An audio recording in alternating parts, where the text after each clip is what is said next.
सिद्धार्थ, जल्दी से जो बड़ी बातें आपको समझ में आ रही हैं जो हमारे दर्शकों को बताएं, सीधा उनसे जिसका देखिए, सबसे बड़ी बात जहां तक दर्शक हमारे कंसर्न है, ये पहला कि इस साल जो खर्चा सरकार ने माना था वो उससे अधिक हुआ है और इसके कारण जो डेफिसिट है, जो खर्चे और कमाई में गैप है, वो थोड़ी सी बढ़ी है इस वर्ष के लिए, परंतु अगले वर्ष उसको 50 बेसिस पॉइंट से कम किया जाएगा, यानी वित्तीय घाटे को कम किया जाएगा। ये सबसे बड़ी मेरे हिसाब से अभी तक की सरकार के खर्चों को लेके हेडलाइन है। क्रिप्टो वाला विषय आपने ऑलरेडी ले लिया है, कानून नहीं है, एक सरकारी क्रिप्टो आएगा, पर 30% आपने खरीदा बेचा जो कुछ किया वो आपकी कमाई की क्रिप्टो पे लगान लग चुकी है। ये reduce rate to 15% for cooperative societies.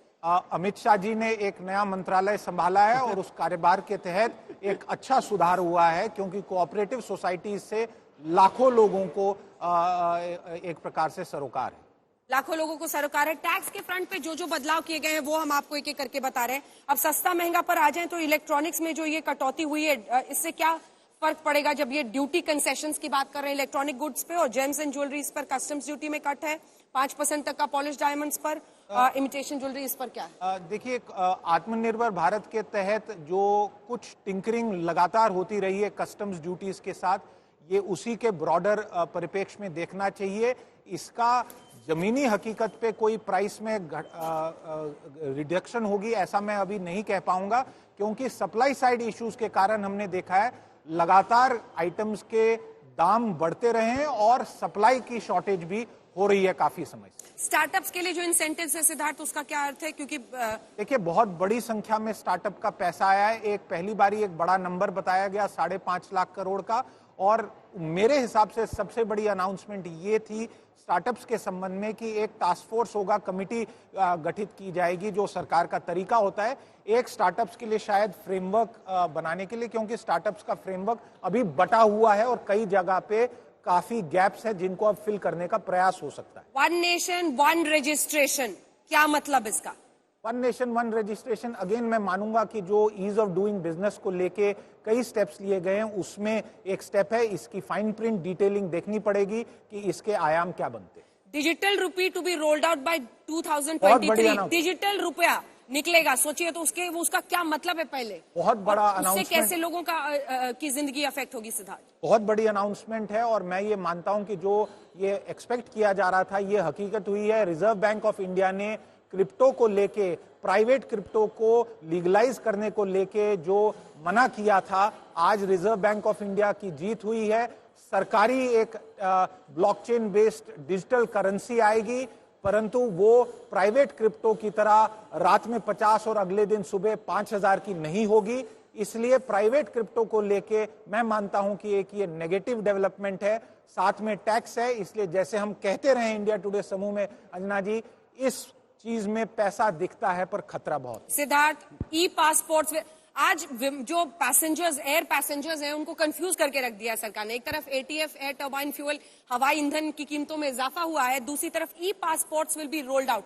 E passport क्या होगा 22-23 में ओवरसीज ट्रैवल के लिए? उसको मतलब लोगों के लिए जाहिर सी बात है, जिस कंट्री में डिजिटल पेमेंट्स इस कदर हैं जो आज अमेरिका नहीं एक्सपेक्ट करता, जिस कंट्री में आपको इंजेक्शन जो कोविड इंजेक्शन लगता है उसकी भी डिजिटल सर्टिफिकेट मिलती है, अमेरिका में अभी भी हाथ से बनती है वो सर्टिफिकेट, उस कंट्री के लिए ई पासपोर्ट करना कोई बहुत बड़ी बात नहीं है। सरकार ने ये कदम अनाउंस किया है, बहुत बड़ी बात है, इससे सहूलियत होगी हमारे उन लोगों को जो विदेश जाते हैं।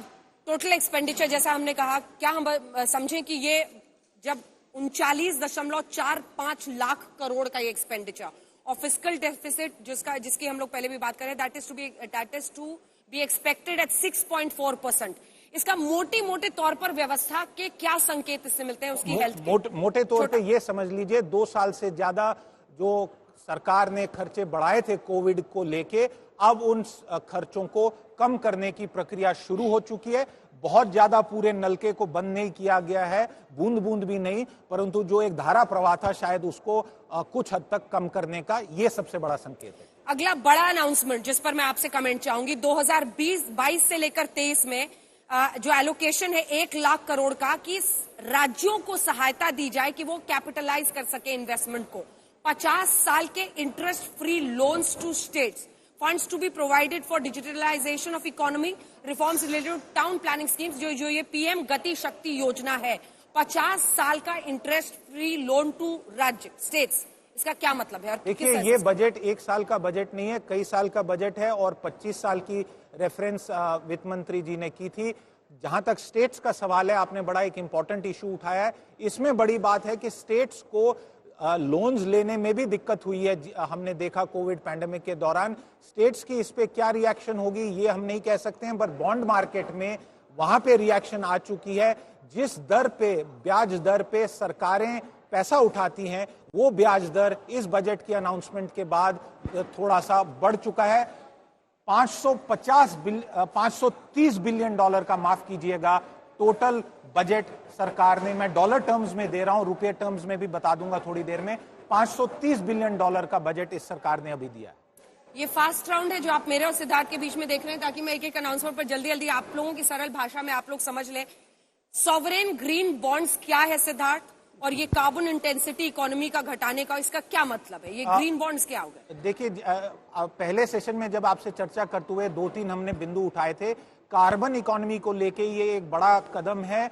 ग्रीन बॉन्ड्स के नाते सरकार पैसा उठा पाएगी और ग्रीन रिन्यूएबल एनर्जी में लगाएगी। अगर इसको हम दूसरी एक बजट से बाहर की डेवलपमेंट के साथ जोड़े, जहां पे कार्बन एक बिल आने वाली है, कार्बन ट्रेडिंग बिल, इस सेशन में, बजट सेशन में, तो कुल मिला के कोयले से हट के सौर ऊर्जा और ग्रीन ऊर्जा की तरफ, हाइड्रोजन इकोनॉमी की तरफ जाने का ये एक और स्टेप है। समय लगेगा पर स्टेप्स लिए जा रहे हैं। निवेश को लेकर हमेशा सरकार पर ये सवाल उठते हैं कि आपने जो भी अभी तक बदलाव किए हैं उससे निवेश में क्या बढ़ोतरी हुई है। तो फास्ट फायर राउंड जो हमारा चल रहा है उसमें अगला सवाल है, प्राइवेट इन्वेस्टमेंट को सरकार का सहयोग चाहिए। जब ये कहती है सरकार, तो private investment needs to pump public investment needs to pump private investment. इसका क्या मतलब है? आउटले को इंक्रीज किया गया है 35.4% से, जो पहले 5.54 लाख करोड़ था उसको अब 7.5 लाख करोड़ कर दिया गया है 22-23 के लिए।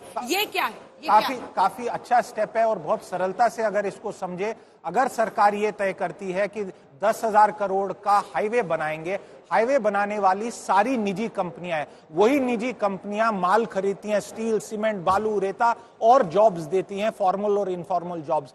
तभी पब्लिक इन्वेस्टमेंट, यानी सरकार से, आपके मेरे द्वारा टैक्स पेयर जो ड्यूज हैं, सरकार के पास और कोई बड़ी कमाई नहीं होती है, उसी पैसा को निजी हाथों से इकोनॉमी में आम आदमी तक कमाई के नाते पहुंचाने का प्रोसेस है। ये बहुत एक अच्छा स्टेप है, जिससे लॉन्ग टर्म में, मीडियम टर्म में, 2-3 वर्ष में, शायद 2024 में आप इसके बड़े असर देख पाएंगे।